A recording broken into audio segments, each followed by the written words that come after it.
change them. Okay. I feel like you'd be anti that. I'm not sure either teams are going to be in on These that. two? Lynx, No. Mercury, no. I want you to keep an eye on Courtney Williams and Kalia Copper. Halfway through the third, Mercury up 4. Courtney Williams hits the pull-up on Copper, and she's like, that's for you. Black and back, Lynx down 1. Nafisa Collier stripped by Alyssa Thomas. Copper has it. Full head of steam. She's scoring. And then Copper lets Williams hurt. She's now teed up. Mercury up 2 after the technical and the free throw. 4:30 left to play. Sachi Sabali, that is a 3. That puts the Mercury up 1. 3:15 to go. Mercury down 1. Off the miss. Sabali. Oh, she gonna hit another 3. That makes it a 2-point lead. 2:30 to play. Still a 2-point game. Sabali again. Baseline draws a lot of contact. And then Bridget Carlson, we're going to get in there and we're going to chest bump each other. And we're feeling spicy like habanero. 28 seconds left in this game. Collier has it. Thomas steals it. She's going to take it coast to coast. I do it myself. Mercury up 6. However, Cheryl Reeve is on the floor. She is furious. She is, hold me back, bro. She's ejected. Reeve literally needs to be held back by her players and coaches because Collier takes a shot from Thomas. Does she roll her ankle? Yes. Does she need to be helped to the locker room? Yes, she does. But there was no foul call. Mercury win game 3, and Reeve was spicy. The officiating crew that we had tonight, for the leadership to deem those 3 people semifinals playoff worthy is malpractice.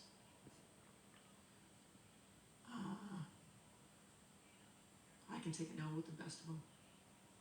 I don't think we should have to play through more than what they did. They got players. Masha's on the glass and gets cracked, and there's no call. And all of them said it wasn't my call. I don't know. I didn't have that. I didn't see it that way. They're awful. She is mad. She was like, for real. Those were F-bombs, by the way, because she Lots didn't of them. translate that. Wow. So there's a fine coming for her. There was another game 3 in the W. Of course, the Aces and the Fever. Now, Asia Wilson made her first bucket about 23 seconds into the game. Then she missed 11 straight shots after that first bucket, but she would be the first to tell you, shoot or shoot.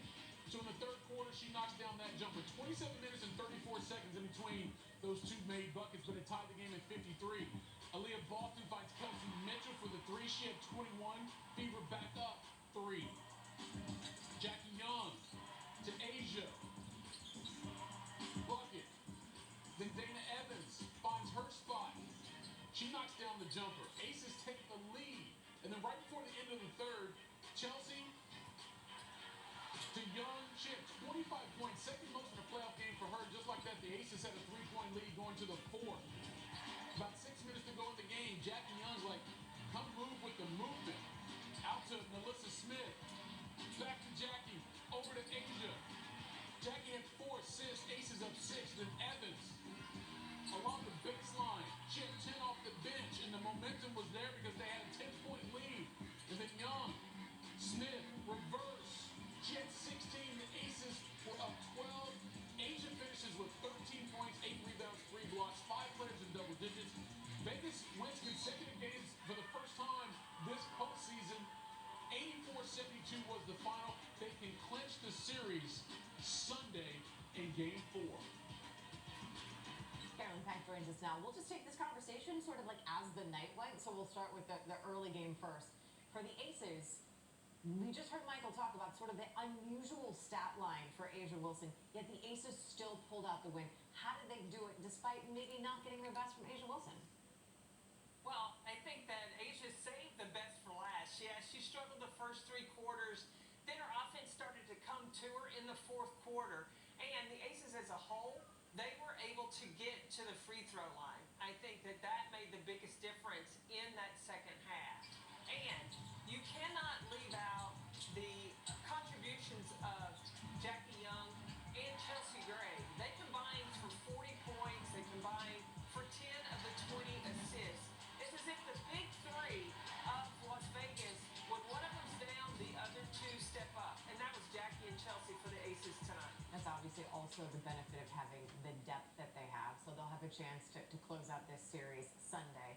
As for the other series between the Lynx and the Mercury, obviously there were a ton of emotions at the end. But for the Lynx, they now go into a Sunday game where their season is on the line. How do you reset? How do you refocus after all of the emotions that they had to show out there tonight at the very end of that game? Well, fortunately, or maybe unfortunately, the Lynx have played this season without Nafisa Collier, so should she not be able to come back, they've got that experience. Now, I'm not saying that she's out, and I hope that she's 100% and able to come back, because if she is, when you look at tonight's game, I think the biggest difference was really in the fourth quarter to close out the game. Phoenix did a strong job of going to the offensive boards, and Minnesota has got to keep them off the glass. Now, I don't understand why Alana Smith didn't play, but in the teens when it comes to the number of minutes that she played, I mean, this is co-defensive player of the year. So if Minnesota can get her back on the floor, Nafisa Collier back, look, we can extend this series to 5. We could extend it to 5, but we'll have to see if we can get through Sunday first. Obviously, both elimination games come your way Sunday afternoon. The first one, Aces Fever, that is at 3 o'clock on ABC. Then Lynx Mercury, 8 o'clock Eastern on ESPN. Carolyn, we'll talk to you then. Look at that. Now that's a good way to start a weekend. What is this? So it's a Briscoe and Why? Easy Sports with a fresh dose of This Weekend Tonight cheesehead and all. Okay, so confession, my youngest wants to be a Dallas Cowboy cheerleader for Halloween. Really? And then because I'm me, I suggested that she wear her costume Sunday. And my mom, who is the world's biggest Packers fan, has now disowned me. Yes, it's a little awkward, but a little less awkward than maybe this reunion. Micah Parsons returning to the place he never wanted to leave with his new partner, or he may have to sack his boy Dak, which is apparently going to be painful for Micah, though one might argue for Dak too. But that's not the dumbest sound to come out this week. No, for that, we go to Jeremy. While he does make great plays, there is also a way to approach playing against Micah, as we know, because we didn't exactly win the Super Bowl during those years. Yeah, that's the problem. You know what? No. I'm just going to let Jackson Smith and Big Ben handle this one for me.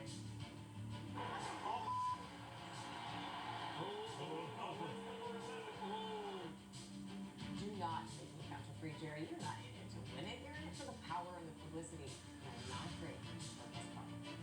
Well, the last time the Chiefs did not win the AFC West, Adele's Hello was the #1 song, Star Wars, The Force Awakens was the #1 movie, and Patrick Mahomes was still a sophomore at Texas Tech. But if Kansas City can't handle the Ravens Sunday at home, Ryan Clark says it's about to be 2015 all over again. If the Kansas City Chiefs lose this game, the streak of AFC West championships end at 9. Period. It's canceled. Now, RC didn't want to take it past the division race, but if KC does fall to 1-3 Sunday evening, it might wrap up their entire postseason dream as well, because only once in the 17 times the Chiefs started 1-3 did they make the playoffs. But that year also was 2015. Now you know how much I love Taylor Travis, Adrian fans. I also love a good hard launch too, but this one, the timing is something. Landry Kiffin, daughter of Lane, dating Whit Weeks, the LSU linebacker. Very cute couple. But hear me out. You launched this week? Check schedule. Oh yeah. This week, the week LSU plays Ole Miss. What should we do, Lane Kiffin? Now, those who know me would be the first to tell you that hyperbole is not my thing. But I say that to say this. Team USA is in serious danger of suffering its worst Ryder Cup loss ever. If Europe runs back a second straight beatdown Saturday, the home squad could be down as many as 6 points going into Sunday's singles. The last time that happened, the U.S. got housed 18.5 to 9.5 in 2004, tied for its most lopsided defeat ever, but the single worst on home soil. So unless Team USA puts together a historic type rally, this loss will be the most embarrassing disappointment in New York since the Bucks fumble. Regular season baseball comes to an end this weekend as well. Now, there are 2 ways to look at this. It's not getting any better for the Tigers, but the Red Sox, welcome back to playoff baseball. First time since 2021 and getting there with dramatic effect. Jaron Duran at the plate with the tying run at third. This was in the bottom of the 8th. The Red Sox were down 3-2. Not anymore. Tied at 3. Top of the 9th. Still 3-all. Aroldis Chapman on the mound. Tigers have the go-ahead run on third. No. Spencer Torkelson strike him out, keep this game tied. Bottom of the ninth, St. John Rafaela with the winning run on first. That will do. Off the wall from first and in, Rafaela walks it off with a triple to end the game. Here's how it sounded on WEEI. Pitch to Sagan. It's swung on and driven. High and deep into center field. Hits at the track. And he's at the wall. Off the wall. Robbie's coming to third. The Red Sox are going to the playoffs. Say down. Say hello to October. The Red Sox win the game 4-3 and yes, into the postseason for the first time since 2021. I mean, everybody contributed. From the guys playing, to the guys in the dugout, to the clubbies, to everybody. Everybody contributed. You could feel the energy in that game. So I want to thank you for the effort. I want to thank you for everything you guys have done. But, you guys know, we didn't come here to play only 162. We came here to win the World Series. Go.